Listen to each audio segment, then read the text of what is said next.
Good Monday afternoon to you, everybody. Welcome to a live edition of Dodgers Territory. That is Clint Pasillas behind all of the button pushing. He is the director, he's the producer, he's all of the things today on Dodgers Territory. I'm Alanna Rizzo. We also want to welcome in Jeremy Meyer, Sarah, our producer as well. And thanks for you guys for being here. And make sure you like us, rate us 5 stars, all of the things as we work our way to 10,000 subscribers. By the way, Clint, Jerry Hairston Jr. is going to be joining us momentarily on the show. But before that, you're going to push a button that's going to bring up something a little bit different today on Dodgers Territory. Yeah, before we get there, I just want to say, look, the Dodgers, they're not going 162-0. I think, we had these delusions of grandeur that they would go undefeated, but then reality set in. It's a long season and things happen. So it's a little bit of a first world problem for Dodgers fans.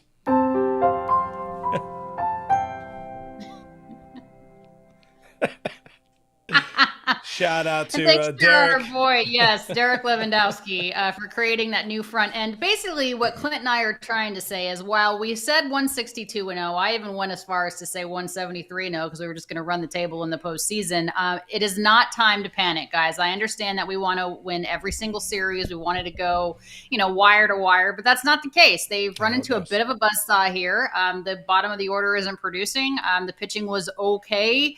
And by Jack Harris pointed it out, Cubs 4, Dodgers 2. The Dodgers are 11-6. Los Angeles' offense over their last 8-0 start was 45 runs, but in their last 3-6 slump, they've only scored 29 runs. So, if you can't score and your pitching isn't great, you're going to lose some games. So this is the first time since last April, Clint, that they've lost 3 straight series, which stinks. However, it is not the end of the world. It is not time to panic yet. Yeah, that last line is the one I really, really like focusing on. This is sort of a been there, done that situation for this Dodgers team. And we knew Shohei wasn't going to cover every single run and every point this team is going to score. Freddie has been gone for most of the season. Mookie can't do it all. And by the way, don't forget, a couple weeks ago, he was down X amount of pounds and all of that. We know the story right now. The bottom of the lineup is struggling. Pitching is having its ups and downs here and there. Really good pitching over the weekend, at least starting pitching wise. Saturday, worst loss in Dodgers history, worst home loss in franchise history. Yeah, it was an ugly loss. I do want to shout out my buddy Kevin Skinner, who was there for his bachelor party. Came out from Chicago, hell of a game to end up at Dodgers Stadium, but. Again, this is just part of the story of a very, very long baseball season, 6+ months of baseball, and you're going to have these moments. And Alanna, we were talking earlier today. It's like you would rather have this happen now than in September or worse, October. And again, I do think that this team is so much deeper than they were last year, Clint. We'll talk about the depth coming up, particularly with the starting pitching when Jerry Hairston Jr. joins us momentarily. But I still think on paper and throughout, this is a better team than they were last year, and they ended up winning the World Series. I'd rather have some adversity early on in the year. And I know that old adage that says you can't win the pennant in April, but you can lose it. I'm not concerned about they're still 11-6, guys. It's not like they're the Colorado Rockies. More on them momentarily. Yeah, the shutout loss look terrible. When the Cubs come to town and put up a 16 spot on you at home, that's embarrassing. But you gotta turn the page. And Mookie, post game was saying, listen, we're not going to panic because if we panic, it's just going to get worse, right? Dodger Blue, 1958. We love those guys. I think it's just a bumpy 2 weeks. We got a long time. We got a long season to go, and a lot can happen. This isn't the first time we sucked for 2 weeks. It just happens that it's right now. If we panic, things get worse. If we don't panic, it looks like we don't care. So what are we supposed to do? He's basically saying, we're damned if we do. We're damned if we don't.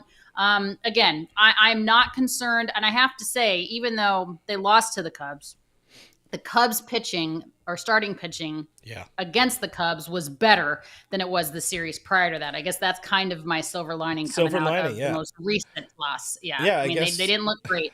When they don't have the kids in there, my Cy Young pick, Yamamoto, putting up a hell of a start there. Roki getting better with time. Tyler Glasnow, when he actually has something to land on. Of course, he just joined the boys over on Foul earlier today, so check that out if you guys didn't see it yet. But when Glasnow has a point to land on and it's not a muddy mound and all that kind of stuff, rainy out in Philly, he's a pretty dang good pitcher as well. So pitching is what's going to win you some baseball games. It's going to win you a title. Defense is going to win you a title. But also, I saw somebody in the chat saying, unless we can start finding a way to have the other team score negative runs, 0 runs isn't going to win it for the Dodgers. Well, you know what? Two. That might actually happen because they start in a series against the Colorado Rockies today. Bum, bum. But you know what, though? You have to say, the thing is, the starting pitching against the Cubs was pretty decent. I'll take those numbers any day of the year. But the offense, honestly, Clint, was pretty much non-existent. So you have to have a possibility where everything's kind of working together. And the offense wasn't really there. You take a look at what the offense did over the course of the weekend with the Cubs. And even Dave Roberts said, I think we just haven't synced up offensively. It's going to happen. It's just, this is what it is. I think that we're just not taking as many good team at bats. Obviously, the guys at the bottom have struggled, and that was a narrative last season, Clint, getting on base. And so hopefully Kike and Miggy Rowe can get on base for Shohei and turn that lineup over. I think right now we just haven't been synced up.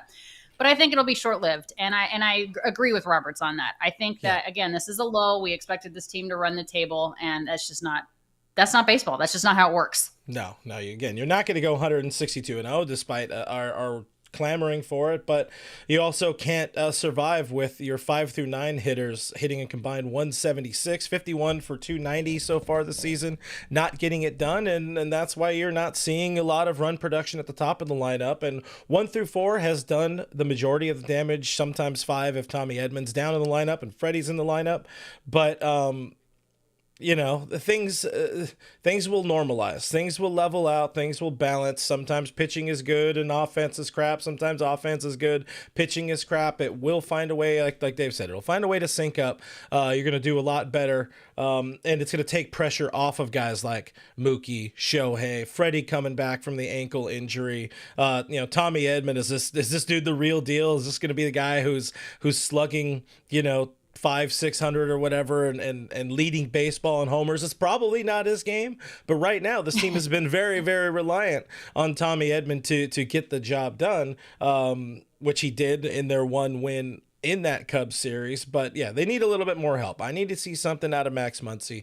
You need to see a little bit more run production out of Will Smith. Will's had a great start to his season, but those bottom 2 spots, whether it be Pajes, whether it be our buddy Miggy Rowe in there, whatever it is, you need to see a little more. Conforto's very up and down. Yeah, here's the thing too, though. I mean, this is one thing I wanted to bring it up. The Dodgers have been outscored 20-2 over the last 2 days. That is a big fat yikes. But Max Muncy, to your point, batting just 176, Clint, with 0 home runs and 24 Ks this season. He's going to figure it out because the swing and miss is not Max's game. I mean, if he's not hitting, he's usually at least getting on base with the walk. So that's going to change a little bit. The only player with more strikeouts than Muncy in the National League is Colorado's Michael Toglia. So that's going to change. I don't believe that Max is going. I mean, I probably butchered it. I apologize. No, you're all good. But here's another thing too. Shohei Ohtani is just 8 for 32, so he has a 222 average with 1 home run and 12 Ks in his last 9 games. But the bottom of the order has been the biggest problem, as we've discussed. LA has a combined 230 OBP, so on base percentage, from its 7, 8, and 9 hitters. The only team worse is the Mets. So as a result, Ohtani, who obviously hits leadoff in every game this season, only has 7 plate appearances with runners in scoring position. I mean, if you don't get guys on base in front of him, it's going to be difficult for him to do much with that. So there you have it. I mean, it's not a great formula for success, but the bullpen didn't look really good either. So all around, it wasn't amazing. Yeah, no, it wasn't a good product. It wasn't a very complete product put together by the Dodgers. But again, this is part of baseball. To borrow an overused adage from Manny Machado, that's just baseball. That's just baseball. And let's move on and go to the next day. Like you said, Dodgers facing the Rockies. Rockies, not a good baseball team by any stretch of the imagination. So you hopefully can feast on them coming up. In this 3-game set. You do have some different pitching. I mean, might as well right now. Well, actually, should we go to Nutrafol and then we'll come back because we still need to get Jerry here joining us. So let's hear from our buddies AJ Przinsky, Eric Kratz, and Scott Braun about Nutrafol.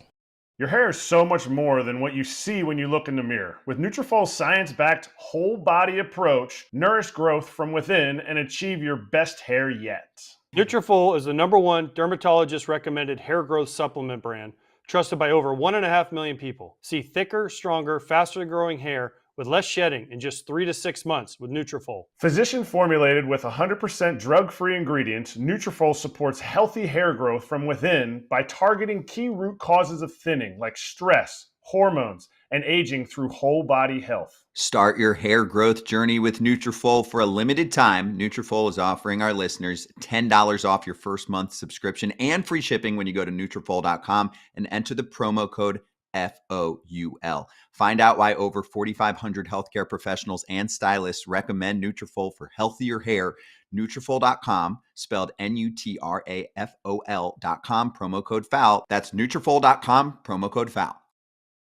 A big thank you to our friends at Nutrafol for helping support the show. If you guys go support them, support the brands that support us, and we can keep being here, keep having a bunch of good times and good content and all that kind of stuff through another championship season for your Los Angeles Dodgers. But I guess while we have a moment here, we can talk a little bit about I'll go to me for now. While we can talk about the Rockies coming into town. We were talking on I think last Thursday about the pitching situation, and obviously Justin Wrobleski had a rough start in Philly, I think it was, or wherever the hell they played after Philly, Washington.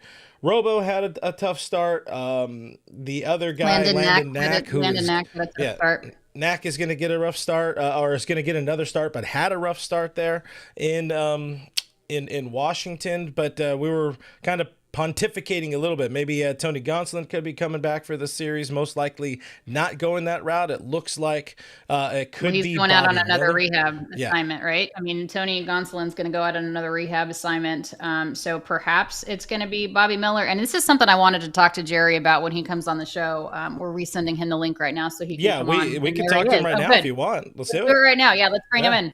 There he is. 16-year big league veteran, friend of the program, Jerry Hairston Jr. Appreciate you taking the time, my brother, to be on here. Clint and I were just talking, Jer, about the fact that this was supposed to be a team, as you know, covering them every day, that had so much pitching depth, right? And now we're sitting here talking about, well, who the heck is going to make the next start? Do you think the majority of the depth, obviously, is just because it's coming up in the second half of the season? Do we have enough arms right now? I think we have enough arms right now, especially in April. We have a little more days off to kind of cover us a little bit. But that's why we always say, Alanna, we've talked about this for years. Ned Colletti used to talk about it for years. You can never have enough pitching. I mean, you can go into a season with 6, 7 starters. You have 3 or 4 starters that you can rely upon in AAA. But you can never have enough arms because injuries pop up. Out of nowhere, it seems like last season we had to deal with so much injuries to our pitching. That's why we were so aggressive on Blake Snell. That's why we were so aggressive on adding other arms to the bullpen. So I think we have enough to cover. We have guys in AAA who have experience in pitching in the big leagues. I'm sure guys will be called up to spot start here or there, but you can never have enough arms at the big league level. You brought up Blake Snell, Jerry, which is something I wanted to ask you. They signed this guy because he was known to be a workhorse. I mean, this is a guy that you knew was going to take the ball every 5th day because some of the other guys have had injuries. Let's be honest. Tyler Glasnow, those types of guys. You don't know what you're going to get second year from Yamamoto. Shohei's working his way back. Hirsch is working his way back. Obviously, May is working his way back off of 2 surgeries. How much do you think Blake Snell going down this early, even though Blake Snell in April is very different than Blake Snell the second half of the season, how much do you think that hurts this club? Well, certainly it hurts us because he's an ace. He's a 2-time Cy Young Award winner. He's a guy that knows how to pitch. He's an innings eater, as you mentioned, when he's healthy. And, I'm glad that he had said something, though. His shoulder was bothering him. And I think if it was in the postseason, he would have battled through it. But since it's so early in the season, it's April, he wanted to kind of nip it in the bud. So they were being very cautious with him. But hopefully we get him back when his IL stint is up. Because certainly, not only is he an innings eater, he's the guy that gives you a chance to win every single time he takes the mound. So I know he's kind of itching to get back. But once he gets back, hopefully he'll be back the rest of the duration of the season because he's certainly a game changer. Jerry, we know you need pitching to win some ball games. You also need some offense to win some ball games. We were talking before you joined us live here. Bottom of the lineup has definitely been the area where we could say people aren't really getting it done. A couple of guys hitting under 200. I think 5 through 9 are hitting 176 so far this season. What's your level of concern with the bottom of the lineup, and is it just early season baseball and these guys take some time and figure it out, or are we going to need some see some changes in there? Maybe Hesong Kim coming up from AAA, some other guys from AAA. What's kind of your taste for the bottom of the lineup at the moment? Well, certainly, as up to this point, they have not performed to their capabilities, and those guys would agree with that. Certainly, are better than the 170s that you just said that they're hitting, and they're off to a slow start. And I don't care who you are. You're going to get off to slow starts if you play a long time in your career. So manager Dave Roberts continues to believe in them. We believe in them. I know last season, the bottom of the lineup got off to a little bit of a slow start. And in the second half, they really found their footing. And we got to be one of the more deeper lineups heading into the postseason. So in order to repeat as champions, we're going to need production really 1 through 9. Championship teams have to be productive. That doesn't mean everybody's going to hit 300. Guys aren't going to hit 320. You would love that, but that's tough to do. But the biggest thing is being productive. Are you a guy in that lineup that can hit 250, 260, 270 and be able to move runners over, put the ball in play? And that was the biggest key. We got Tommy Edman last year at the trade deadline. He linked in the lineup, but he helped other guys with his style of play by putting the ball in play and not striking out. I think that's the biggest key. Can we get guys back into putting the ball in play and cut down on the strikeouts? They understand that, and hopefully they'll make their adjustments. I know the last 10 days, 2 weeks has been rough for this ball club, but if you play a long time, you understand 162 games is a grind. You're going to have 10 days, 2 weeks where it's just not going to be there. And hopefully the Dodgers offense kind of finds their footing sooner rather than later. Jerry, this team is full of versatile players. We know that. They've built themselves on versatility. You were the first ever, true super utility guy in the big leagues. Now this team has a ton of them, but they don't have a natural center fielder. Do you go out and get a natural center fielder before the deadline? Well, I don't know if I was the first, Alanna, being a super utility player. There were a lot of guys that obviously can fill that role, but I appreciate the compliment. But yes, guys are extremely versatile. You have Tommy Edman, Kike Hernandez, CT3. I think, I just saw the lineup today. Tommy Edman will get the start in center field. We know Tommy is a really good center fielder as well. Kike is going to get a start at second base. I think kind of juggle things around, get this offense kind of going a little bit. I think the Dodgers, and rightfully so, like to kind of see how things play out. 20 games, 30 games, that's not a really large sample size.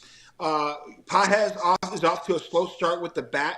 He's a natural corner outfielder that's learning on the fly to play center field. He's played center field pretty good.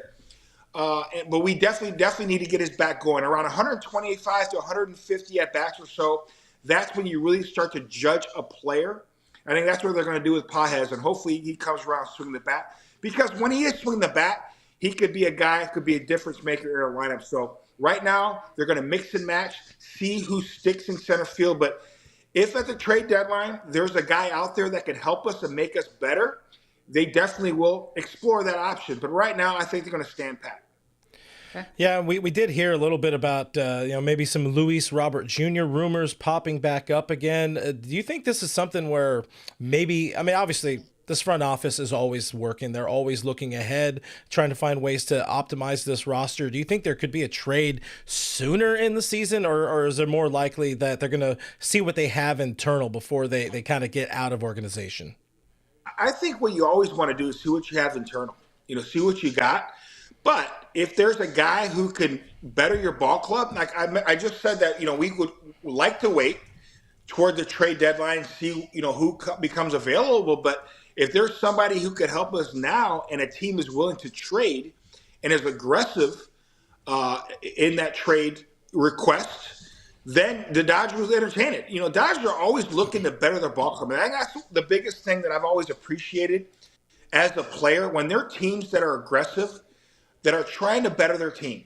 Whether it was the Yankees, whether it's the Red Sox back in the day as well, the Dodgers, obviously this generation. I love teams that are always aggressive, trying to better their ball clubs. So the Dodgers historically have been that way. And if tomorrow a team says, hey, we want to trade this guy and we need some prospects, and it betters our ball club, Dodgers will entertain it.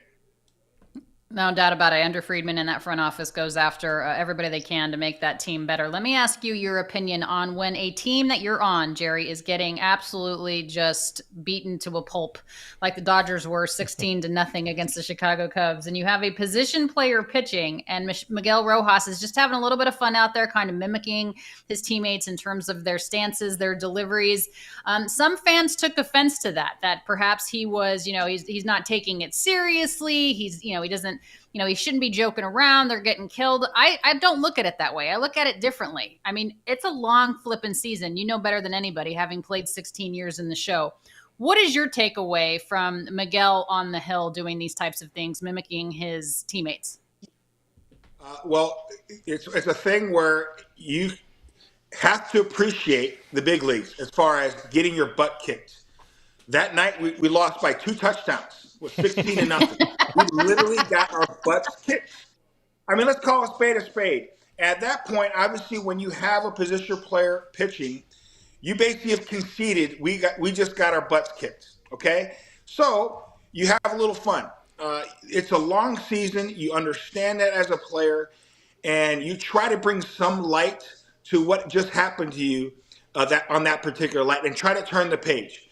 Obviously, the next night, the Cubs still took it to us. They beat us. But you have to be able to have a short memory and be able to turn the page, because it is a long grind. Because if you continue to grind your mind and dwell on those losses, then you're not going to be able to be ready for your success. Last year, we saw with Kike Hernandez, right? Took them out a couple times because we got our butts kicked. And guess what happened to us? We were able to win the World Series. You understand, at the big league level, you're going to have to take some losses. Just like in life, you're going to have to take some L's. But are you preparing yourself to be ready for that championship run? And I'm not worried about the Dodgers in that aspect. You're going to have to take some losses, but you got to be able to turn the page. Miggy was having fun. The pitchers were having fun with it. It's a long season, and you got to be able to turn the page, and they did that night. Hey, the Dodgers out here taking some losses, fans losing their minds. They're in 3rd place right now, only 5 games over 500. And those Padres, man, those Padres are looking pretty good. Of course, you played for just about every ball club in Major League Baseball, probably AAA, AA, everywhere, a few independent ball teams. What do you think about this Padres organization? Is it you buying into their hot start, or maybe a little bit of strength of schedule? Where are you at on the Padres, Jerry? Well, I think the Padres are a good team. They were a good team last year. If you really look at it, the Padres should have beat the Dodgers last season. They were in position to do so. They were 1 win away. The Dodgers pitched a bullpen game in that elimination game and found a way to win, because they had obviously tremendous character and leadership in that clubhouse, and they end up winning at home. So the Padres are a very good team. So I'm not surprised about their start. They got electric players. I love the kid Jackson. I know he's injured right now. Their center fielder, who's a stud. Fernando Tatis Jr. is as good as it gets, especially when he's hot. And Manny Machado is as good as it gets at 3rd base. So Padres are a great team. So no surprise to me. I will tell you a team that I don't want to say I'm surprised is they're a little ahead of schedule, in my opinion, the San Francisco Giants. They're playing good baseball. I know Buster Posey has done a great job. They've taken the analytics and now have joined marriage with old school type of baseball. And I've always said that's dangerous. Anytime you take the analytics with old school players that know how to win and know how to form a team, that's dangerous. That's what the Dodgers have done. They have an old school type of team, gritty players like Akike, CT, obviously Tommy Edman, Mookie, Freddie. Freddie wants to be there every single night playing. With the analytics, that's dangerous. So certainly the San Francisco Giants are off to a really good start. All right, Jerry Hairston Jr., we always appreciate the insight. We know that you're out there with John Hartung and Nomar at Chavez Ravine. I hope you and Hartung have some time to go to Nick's in Manhattan Beach and get some biscuits. Jerry Hairston, we love you. We'll talk to you soon, my friend. Alanna, you know I love those biscuits. And can you guys send me a copy of this, because I want to share this with Nomar and John. When you, Alanna, called me the first super utility player in the history of the game. In the history of the game. I want to send this to Cooperstown too. Maybe there's a small plaque I could put in the closet. Where's Josh Rowich? Yes, we can get him on the phone about that. I will make sure that we get you a copy of this as the first super utility in the history of the game. Jerry, we appreciate you very much, my friend. Take care. Anytime. Hey, let's get Club Ravine going tonight, Jerry. Let's get Club Ravine going. Jerry Hairston, what a guy. A quick word from AJ Prusinski and Scott Braun on Arena Club. FT fam, Arena Club is the modern way to collect cards or buy or sell or trade or even grade. And we're highlighting slab packs because this is the new way to rip open a pack, get a really good card, AJ. But also, if you're not into the card, like I know you pulled a Bob Gibson card recently, you can get an offer of 90% of the estimated value and just accept it on the spot and give it right back and maybe try again with another slab pack. I ain't getting rid of my Bob Gibson autograph card. Bob Gibson ain't signing cards anytime soon, so I'm keeping this one.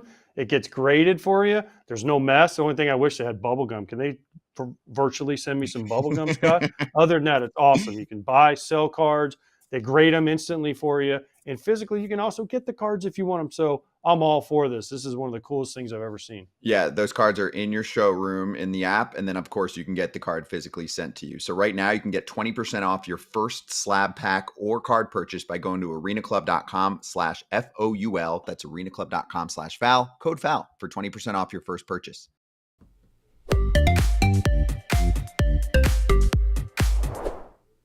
All right, y'all. Thanks to Arena Club for being here. Want to introduce you to Bailey, 2-year-old German Shepherd Golden Retriever mix. Needs an adopter. Great with kids, other dogs. This dog is perfect.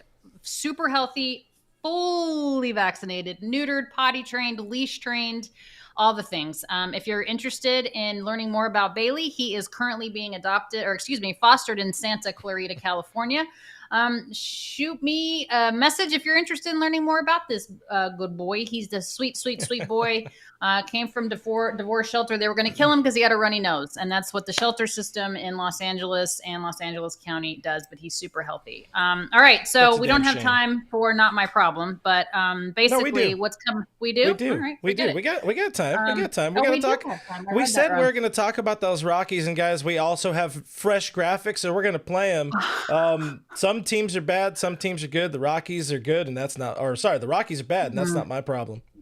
It's not my problem.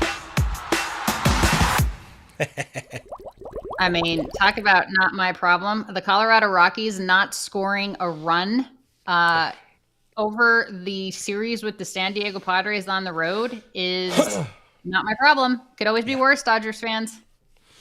Yeah, listen. Dodgers got to get healthy. They got to get healthy against the Rockies here. They have a prime opportunity to do so, even with Landon Knack getting a start, even with most likely Bobby Miller making his 2025 debut. Got Dustin May on the bump tonight, and I feel pretty confident about this team seeking an angry win. And like I told Jerry, I want to see Club Ravine popping right now or tonight at Dodger Stadium. I want to have us going live tomorrow post-gaming, talking about going for the series sweep on Wednesday night. And again, this is the ball club to do it. Rockies 3-12 this season. Just never a good ball club. Dodgers better than they are playing. And this is, again, feast. You cannot let the Rockies be a trap series either. Yeah. Because the Rockies are terrible. You can't take this team lightly. I mean, they're still big leaguers, kind of. Something like that. So there's that. And then Owl of Minerva saying your Padres are beating us. Calm down. All right, what's coming up on All Dodgers with Clint Pasillas? Never gonna live that one down, huh? Never. Tonight we'll be pre-gaming a little bit on the channel. Do subscribe. I'm thinking it'll be a 5:30 stream. We'll keep it short. We'll keep it sweet. Give people an opportunity to cry, complain, bitch, and moan about the team, and then we'll reset, look forward, and again, look forward to this series sweep that the Dodgers are about to have against them Rockies at Dodger Stadium. So again, subscribe to my channel, subscribe here, Dodgers territory. We're trying to get to 10,000 subscribers, and you people are literally the only people who can help us get there. And yes, that's very true. You are the only ones. And don't forget, Clint and I will be back with you tomorrow night post game after the Dodgers and Rockies. So join us then. And then we'll, of course, be back on Thursday. So thanks for being with us here today. We appreciate you guys. Go Dodgers. Bye.